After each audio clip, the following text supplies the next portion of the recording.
Good afternoon, students. I welcome you to the platform of Infinity Vision. This is a course on ellipse and this is lecture number 2.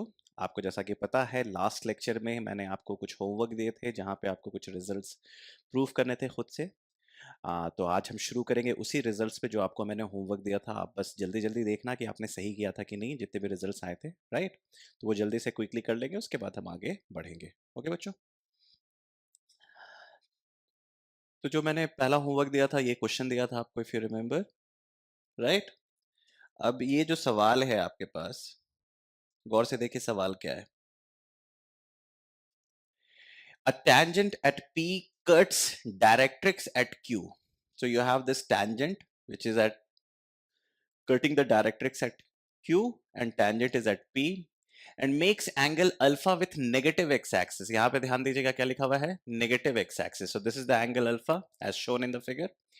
Angle between PQ and PF. The angle between PQ and PF. क्या दे रखा है angle between PQ and PF? They have given it as beta. और आपको इस ellipse की eccentricity बतानी है, इस एलिप्स की एक्सेंट्रिसिटी बतानी है। अब इस एलिप्स की एक्सेंट्रिसिटी बताने के लिए आपको पता है एक्सेंट्रिसिटी होता क्या है, E is equal to PF upon PM, right? सबसे बेसिक्स तो यही डेफिनेशन है एक्सेंट्रिसिटी का।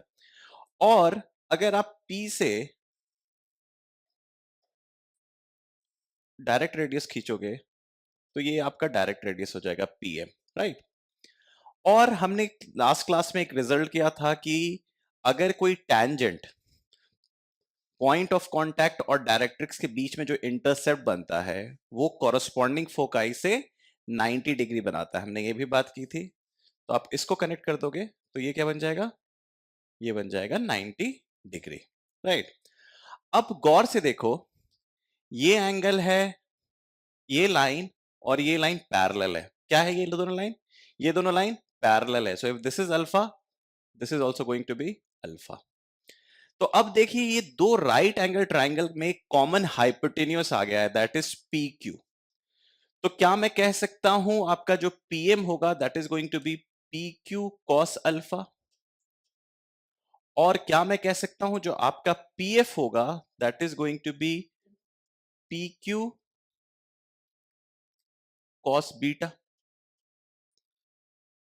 तो मैं कह सकता हूं eccentricity would be P Q cos beta upon PQ cos alpha.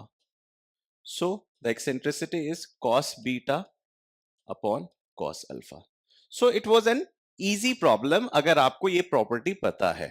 अगर ये प्रॉपर्टी नहीं पता है कि PFQ 90 डिग्री है तो ये मुश्किल सवाल बन जाएगा, राइट? तो ये प्रॉपर्टी आपके लिए इंपॉर्टेंट है।